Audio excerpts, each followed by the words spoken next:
আমাকে সে নিয়েছিল ডেকে, বলেছিল, এ নদীর জল তোমার চোখের মতো ম্লান বেদফল, সব ক্লান্তি রক্তের থেকে স্নিগ্ধ রাখছে পটভূমি। এই নদী তুমি। এর নাম ধানসিঁড়ি বুঝি? মাছরাঙাদের বললাম, গভীর মেয়েটি এসে দিয়েছিল নাম।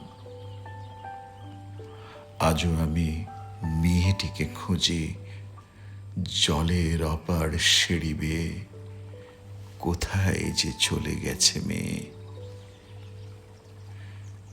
সময়ের অবিরল সাদার কালো বনানীর বুক থেকে এসে মাছ আর মন আর মাছরাঙাদের ভালোবেসে ঢের আগে নারী এক, তবু চোখ ঝলসানো আলো ভালোবেসে 16 আনা নাগরিক যদি না হয়ে বরং হতো ধানসিঁড়ি নদী।